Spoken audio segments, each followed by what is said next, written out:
Assalamualaikum warahmatullahi wabarakatuh. Saya dan kelompok saya akan mempresentasikan proyek mini MA1101 Matematika Dasar 1 dengan judul Optimasi Pengumpulan Serbuk Sari dan Nektar oleh Lebah dengan dosen mata kuliah Pak Rizal Afgani.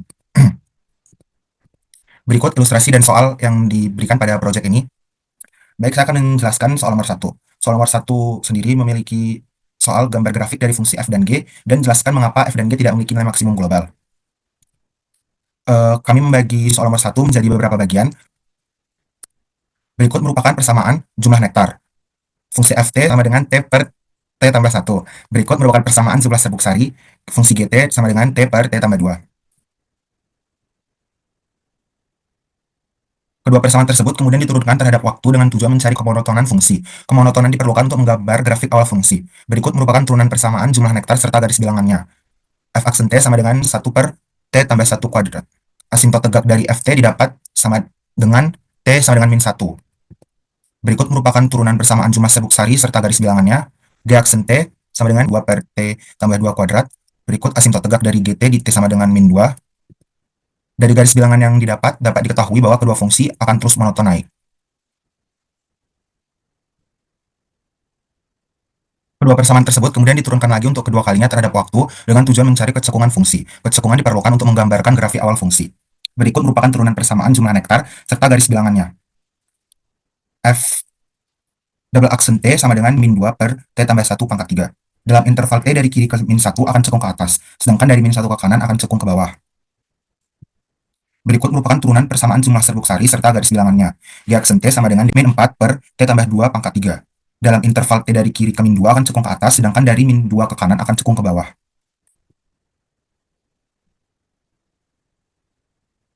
Berikut di samping kiri ini merupakan grafik fungsi f T sama dengan T per T tambah 1 dan bisa dilihat karena grafik terputus di titik T sama dengan min 1, maka fungsi menjadi fungsi terbuka sehingga tidak memiliki nilai maksimum global. Sedangkan di samping kanan berikut merupakan grafik fungsi GT sama dengan T per T tambah 2 dan bisa dilihat karena grafik terputus di titik T sama dengan min 2, maka fungsi tersebut menjadi fungsi terbuka sehingga tidak memiliki nilai maksimum global. Baik, soal berikutnya akan dijelaskan oleh teman saya. Soal nomor 2 yaitu menanyakan terkait berapa waktu optimal bagi lebah untuk mengumpulkan nektar di satu bunga sebelum berpindah ke bunga berikutnya agar dapat mengumpulkan nektar dengan laju maksimum. Dengan kata lain, kita harus mencari atau menentukan waktu optimal bagi lebah untuk menyerap nektar dengan laju maksimum. Berikut, sebelumnya kita asumsikan ketika lebah hinggap di suatu bunga, lebah memulai proses pengumpulan nektar dengan tujuan untuk menyerap sejumlah nektar dengan laju maksimal dalam waktu tertentu. Setelah selesai mengumpulkan nektar di satu bunga, lebah akan terbang menuju bunga lainnya. Waktu perjalanannya akan memakan waktu selama 1 detik. Setelah sampai di bunga yang berikutnya, lebah akan mengulangi proses yang sama. Proses ini akan terus dilakukan oleh lebah untuk mengoptimalkan pengumpulan nektar dari setiap bunga yang ia kunjungi. Oke, di dalam soal kita mengetahui sebuah persamaan fungsi yang menyatakan jumlah nektar yang dapat diserap oleh lebah yang bergantung dengan satuan waktu, yaitu berupa Ft sama dengan T per T ditambah 1. Lalu,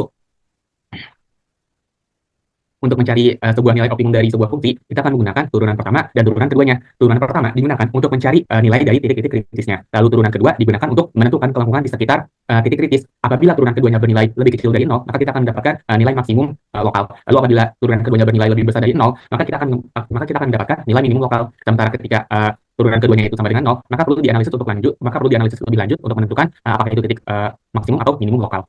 Lalu dari persamaan FT yang kita punya yaitu T per T ditambah 1, kita memperoleh turunan pertamanya yaitu F aksen T atau kita sebut dengan VT yaitu 1 per T ditambah 1. Ini merupakan turunan pertama dari F berupa persamaan laju mengumpulkan nektar. Persamaan ini lalu diturunkan lagi terhadap T di mana kita sebut sebagai V aksen T, kita sama dengan 0 untuk mencari T optimal agar laju maksimum didapatkan melalui perhitungan yaitu V aksen T dari dfx yaitu 1 per T ditambah 1 kuadrat per dx.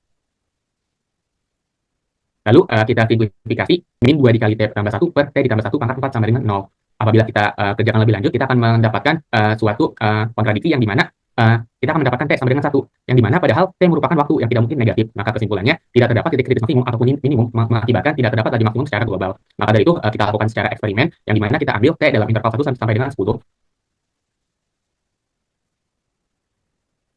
Yang dimana ketika kita memasukkan T-nya sama dengan 1, kita mendapatkan nilai 1/4 nektar per second. Lalu ketika kita masukkan T sama dengan 2, kita memperoleh 1/9 nektar per second, hingga seterusnya sampai kita masukkan T-nya sama dengan 10, kita akan memperoleh nilai 1/121 nektar per second. Yang dimana dapat kita simpulkan jika Dari perhitungan tersebut dihasilkan pola bahwa laju mengumpulkan nektar akan selalu menurun setelah T sama dengan 1, yang dimana laju maksimum lokal selama 10 detik pertama adalah seperempat nektar per detik dengan selama waktu 1 detik. Dengan kata lain, semakin cepat waktu mengumpulkan nektar, maka semakin banyak dan efektif pula nektar yang dikumpulkan. Bisa dilihat dari grafiknya seperti ini. Untuk soal nomor 2, sepertinya penjelasannya sampai situ. Untuk soal selanjutnya akan dijelaskan oleh teman saya. Oke, soal nomor 3. Jadi soal nomor 3 ini, kita terlebih dahulu itu mengasumsikan bahwa lebah ini mengumpulkan nektar dulu di satu bunga, setelah itu dia beralih ke serbuk sari. Nah, diasumsikan bahwa saat mengumpulkan nektar itu dilakukan selama 1 detik. Soalnya ialah tentukan berapa lama waktu yang diperlukan untuk mengumpulkan serbuk sari apabila serbuk sari ini dinilai 2 kali lipat daripada nektar. Nah, sebelum kita lanjut, mari kita tinjau lagi asumsi yang kita buat di skenario soal ini. Pertama, lebah hinggap di suatu bunga, di mana ia pertama kali mengumpulkan nektar dulu selama 1 detik, baru dia beralih ke serbuk sari selama 3 detik. Setelah itu, dia pindah ke bunga lain dengan waktu perjalanan 1 detik, lalu mengulangi proses yang sama. Nah, sebenarnya dari soal nomor 2, kita sudah mendapat persamaan laju atau kecepatan lebah ini memperoleh nektar seperti berikut. Ft sama dengan 1 per 1 tambah T kuadrat. Terus persamaan laju memperoleh serbuk sari sebagai berikut. Gt sama dengan 2 per 2 tambah T kuadrat. Nah, kita asumsikan lagi nih, bahwa nektar yang diperoleh ini dalam suatu interval, yaitu interval dari T1 detik hingga T4 detik. Dari rumus awal nektar, kita bisa dapat kalau pada T1, dia jumlah nektarnya itu setengah. Pada T2, 2 per 3. Pada T3, 3 per 4. Pada T4, jumlah nektarnya 4 per 5. Nah, kita tadi juga mengasumsikan bahwa lebah ini menghargai serbuk sari 2 kali lipat dari nektar. Oleh karena itu, hasil yang kita dapat tadi di tabel sebelumnya, pada interval 1 sampai 4, itu nanti dikali 2. Hasil perkalian tersebut merupakan nilai dari jumlah serbuk sari atau GT. Sebagai berikut. Misalkan tadi yang T1 detik, maka nanti GT-nya nilainya 1, karena setengah dikali 2. Berikutnya 2 per 3, nanti menjadi 4 per 3. Seterusnya 3 per 2, 8 per 5. Nah, namun, hasil berikut ini, itu tuh tidak ada T yang memenuhi agar mendapat hasil 1. Agar mendapat hasil 4 per 3 ataupun hasil yang lainnya. Sehingga tertulis T tidak memenuhi pada semua kolom nilai GT. Menurut kalkulasi tersebut, tidak mungkin terjadi suatu pola mendahulukan pengumpulan nektar sebelum pengumpulan serbuk sari. Nah, sekarang kita uji ulang. Tadi kalau kita intervalnya dari 1 sampai 4 detik, kita ulang dari 0 sampai 1 detik. Dimana 1 detik ini sebenarnya nggak termaksud karena tadi setelah kita coba ternyata di GT-nya tidak memenuhi. Nah, jadi sebagai berikut. Misalkan T 1 per 4 nanti dapat 1 per 5 nektarnya. 2 per 4 dapat 1 per 3. 3 per 4 nanti dapat nektarnya 3 per 7. T sama dengan 1 nanti dapat nektarnya setengah. Walaupun ini nggak masuk sih. Nah, kalau dari pola tadi, misalkan tadi dinilai 2 kali lipat si GT-nya, kita kali 2. Nanti kita dapat 2 per 5, 2 per 3, 6 per 7 sama dengan 1. Ini untuk jumlah serbuk sarinya. Nah, ternyata pada jumlah 2 per 5, 2 per 3, dan 6 per 7, itu ada T yang memenuhi, yaitu ketika 0,75 detik untuk 2 per 5. Lalu ketika T 4 detik, dapat 2 per 3. Ketika T dapat 12 detik juga dapat nanti 6 per 7. Nah, yang di 1 itu tidak memenuhi. Karena sebenarnya dari grafiknya, kita bisa lihat, tadi di nomor 1 itu, si GT tidak pernah mencapai nilai 1. Nah, sehingga kita simpulkan bahwa asumsi bahwa serbuk sari ini bernilai 2 kali lipat dari nektar itu benar apabila T-nya itu ada di antara 0 sampai 1. T untuk nektarnya. Berikut soal nomor 4 dijelaskan oleh teman saya. Selanjutnya di nomor 4. Pada soal keempat, misalkan lebah menghargai serbuk sari 2 kali lipat dari nektar. Bereksperimenlah untuk mencoba menemukan perbandingan antara waktu mengumpulkan nektar dan waktu untuk mengumpulkan serbuk sari. Antara baik ketika nektar dan serbuk sari dikumpulkan secara berurutan, seperti pada soal nomor 3. Jadi pada soal kali ini, intinya adalah perbandingan antara waktu mengumpulkan nektar dan waktu untuk mengumpulkan serbuk sari. Yang terbaik ketika nektar dan serbuk sari dikumpulkan secara berurutan. Asumsikan pada skenario pada soal ini. Yang pertama, lebah hinggap di suatu bunga, lalu lebah mengumpulkan nektar sebelah fungsi Ft sama T detik, lalu lebah mengumpulkan serbuk sari sebelah fungsi Gt selama T detik. Pola akan ditetapkan dan dibuktikan melalui perhitungan. Selanjutnya, lebah terbang menuju bunga lain selama 1 detik untuk mengulangi proses pengambilan nektar dan serbuk sari. Fungsi Ft sama dengan T per 1 plus T adalah fungsi jumlah nektar yang dikumpulkan. Sedangkan T sendiri sama dengan T per 2T per 2 plus T adalah fungsi jumlah serbuk sari yang dikumpulkan. Dalam kasus ini, fungsi Gt dihargai 2 kali lipat dari fungsi Ft dan lebah mengumpulkan nektar terlebih dahulu lalu serbuk sari. Selanjutnya, berikut tabelnya. dan mensubstitusi waktu kebersamaan FT dan GT. Lebah A membutuhkan waktu seperempat detik untuk mendapatkan nektar seperlima dari fungsi FT dan serbuk sari 2/5. Lalu lebah B membutuhkan waktu setengah detik untuk mendapatkan sepertiga nektar dan serbuk sari 2/3. Lalu lebah C membutuhkan waktu 3/4 detik untuk mendapatkan 3/7 nektar dan serbuk sari 6/7. Lalu lebah D membutuhkan waktu untuk mengumpulkan nektar yaitu 1 detik untuk mendapatkan nektar setengah dan 1 serbuk sari. Berikut adalah tabel perbandingan nektar dan serbuk sari. Untuk mendapatkan waktu fungsi GT, maka hasil pada tabel di atas perlu dicocokkan dengan persamaan fungsi GT dengan perhitungan sebagai berikut. Selanjutnya, lebah A mendapatkan serbuk sari berjumlah 6/5 yang membutuhkan waktu 4/3 detik.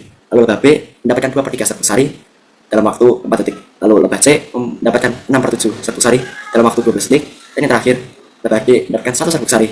T tidak memenuhi, sehingga lebah D tidak masuk ke dalam persamaan.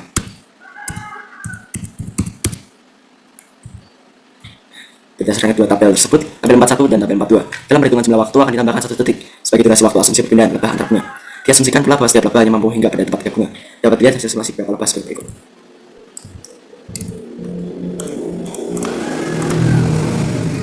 Lebah A